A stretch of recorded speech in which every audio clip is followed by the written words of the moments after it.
నీవారా ఇక్కడెందుకుంటారు? అదేమిటమ్మా, ఆయన తన రెండో కుటుంబంతో ఇక్కడే ఉంటున్నానని నాకు ఇదివరకే చెప్పారు. నిన్నే అనుకుంటారా ఆయన తిరిగి చేసుకున్నది?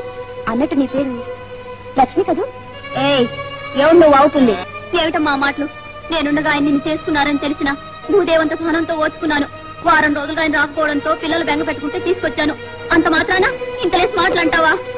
ఏమండి ఏమండి, 4 రోజులుగా మీరు రాకపోవడంతో పిల్లలు బెంగ పెట్టుకుంటే అందుకోసం తీసుకొచ్చాను. ఏమండి, నాన్న గురించి బెంగ పెట్టుకున్నావా? నీ వాళ్ళే వద్దా అనుకున్నానమ్మా. ఏమండి ఏమిటిదంతా? అది అది మీ అక్కయ్య పద్మ, అంటే నీకన్నా ముందర నేను కట్టుకున్న భార్య. ఏమిటో చూస్తూ నిలబడిపోయావు? లోపలికి వెళ్ళి పాపకి తినడానికి ఏమైనా తీసురా. ఆ తర్వాత మీ అక్కయ్య కాఫీ ఏర్పాట్లన్నీ ఇచ్చాయి. రా పద్మ, లోపలికి వెళ్ళినారా?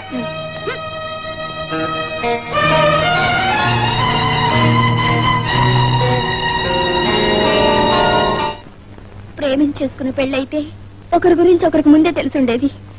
నాకు ఎలాంటి మోసం జరుగుండేది కాదు. పెద్దవాళ్ళు మీరు తీసుకొచ్చారని బుద్ధిగా తలంచుకుని తాళి కట్టించుకున్నందుకే నా కర్మ ఇలా కాలింది.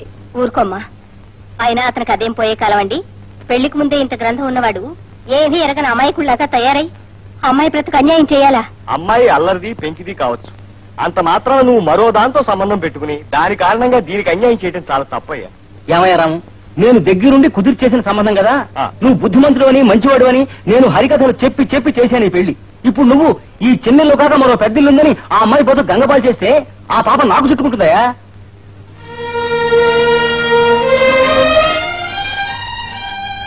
చూడండి, ఎంతసేపు మీరు చెప్పారు, ఇక నేను చెప్తా. గోపాలరావు గారు, మీ పెళ్ళైన ఎంతకాలానికి మీ అమ్మాయి పుట్టింది?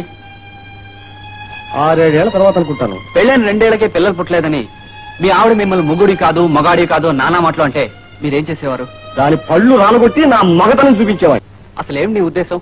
రాను రాను బరి తెగించి మితిమీరిపోతున్నావు. మగాడిని నీ వేయవలసిన వెధ వేషాలని నువ్వు వేస్తున్నావు. సిగ్గులేదు? అసలు మొగుడాన్ని బడి మగాడితో ఇలాగైనా ప్రవర్తించడం?